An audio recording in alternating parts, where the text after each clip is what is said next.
Likely when someone says Halloween, one of the first things that comes to your mind is pumpkins. The tradition of carving ghoulish faces into them is an annual event for families and children across the world. But there is an even scarier side, and that is the food waste impact of growing them. In the UK alone, around 14 million pumpkins get wasted every year, which is the equivalent of 18,000 tonnes of food waste.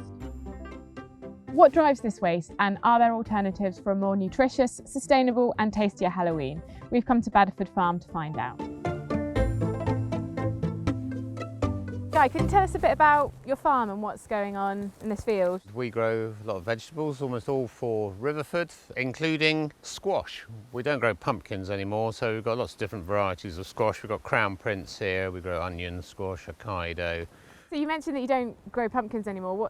What's the reason for that? They're a lovely crop to grow. I love the way that they spread out. They can be very vigorous. But I suppose over the years, the idea of growing something which you're going to throw away, you know, it becomes a problem. So every bit of farming we do has an environmental impact, and I suppose more and more I feel that that's not justifiable if you're not producing food. I mean, it sounds a bit kind of killjoy, but I don't think it's okay anymore. All of us have got to learn to, you know, tread more lightly on this planet, and that will involve questioning things which we all assume to be okay. Why do you think that so many of them are wasted? I mean, they're not the most tasty pumpkin when you compare them to something like squash.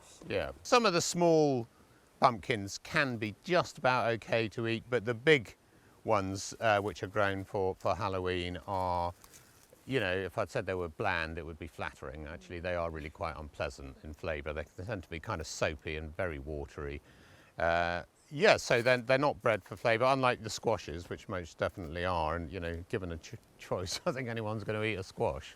Who do you think is to blame around the food waste with pumpkins? Is it the supermarkets? I mean, you can pick them up for about £1, can't you, really? Does that devalue them, do you think? I just can't understand how anyone can grow and get into a supermarket for £1. I just can't. I guess they're being sold as a lost leader. I'm reluctant to say whose fault it is. You know, I'm not sure how much that helps. It just is. You know, that's what we've arrived at. You know, you could blame the people who buy them, you could blame the people who sell them, you can blame the people who grow them, you could blame the journalists who write about them. I really don't think that's a helpful approach. You know, that's just the way it is. And, you know, the question is it okay in 2022? And I suppose I've reached the conclusion that it's not. What I'd like us to do is move away from the sort of Halloween thing. I mean, it's a right old mixture, isn't it, for the Day and the Dead and something that's imported from America. But overall, it has been, you know, it's just a really commercially driven opportunity for people to sell us a load of crap.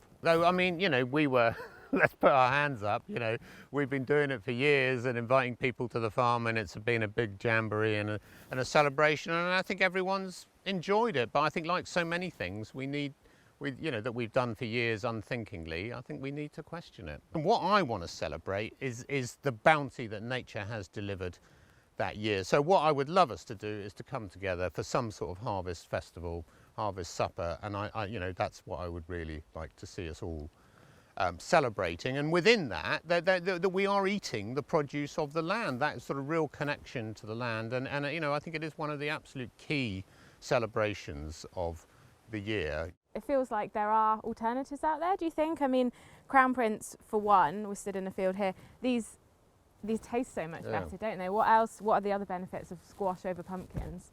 In the right conditions, they'll keep right through into next summer. You can still be eating them in July next year with very little wastage. You know, a Halloween pumpkin, if it makes it to Halloween, quite a lot of them don't. Some of them just collapse in the field. I mean, they just want to rot. You know, the squash are, you know, far superior from a culinary point of view.